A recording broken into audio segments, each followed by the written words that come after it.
Bismillahirrahmanirrahim. Assalamualaikum warahmatullahi wabarakatuh. Yang terhormat Dr. Andi Hudia MPD dan Bapak Andi Muat SPD MPD.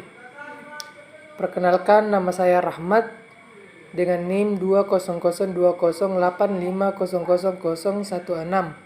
Pada kesempatan hari ini saya akan membahas tentang komponen-komponen dalam perencanaan pembelajaran.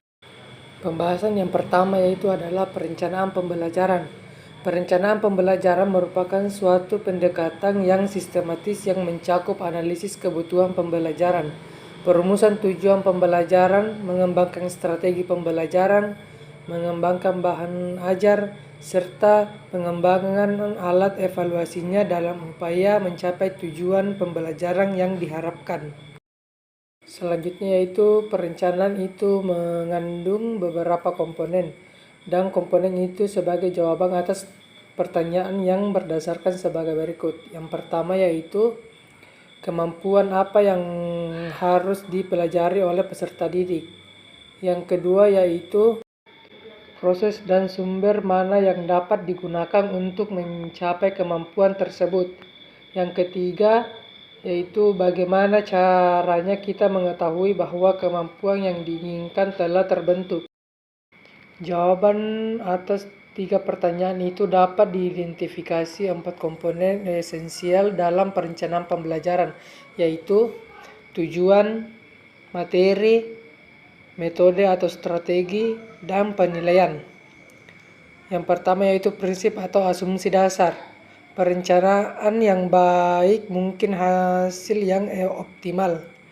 Ada prinsip yang digunakan sebagai berikut, yaitu yang pertama, pembelajaran yang disiapkan secara cermat dan sistematis akan dapat membantu perkembangan peserta didik secara optimal. Yang kedua yaitu perencanaan pembelajaran hendaknya diarahkan untuk membantu proses belajar peserta didik secara individual.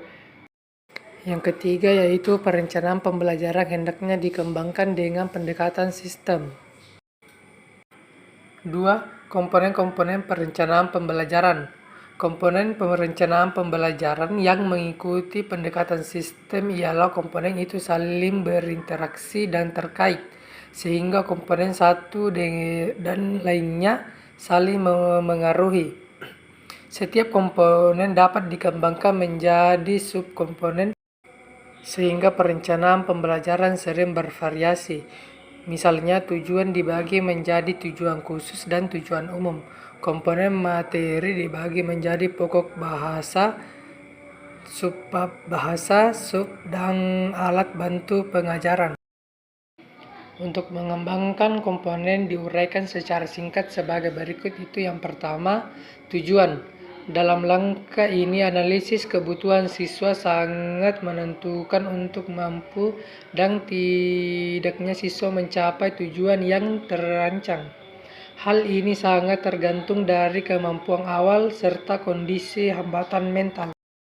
Selanjutnya yang kedua yaitu adalah materi. Pokok-pokok materi yang akan diajarkan dapat diambil dari garis besar program pengajaran atau sering disebut dengan GBPP atau silabus kurikulum sekolah yang bersangkutan. Namun pokok-pokok materi yang ada tersebut perlu dikembangkan dan diorganisasikan. Selanjutnya yang ketiga yaitu adalah metode atau strategi. Pemilihan dan pengembangan strategi penyampaian merupakan suatu rangkaian dalam pengembangan perencanaan pembelajaran. Memilih dan mengembangkan strategi ini perlu pedoman pada rambu-rambu. Selanjutnya yang keempat yaitu adalah penilaian. Penilaian dirancang untuk menjadi tingkat ketercapaian tujuan dan sekaligus dapat mencerminkan tingkat keberhasilan pembelajaran yang telah dilaksanakan. Itulah tadi pembahasan materi dari saya. Kurang dan lebihnya mohon dimaafkan. Dan saya akhiri dengan ucapan wassalamualaikum warahmatullahi wabarakatuh.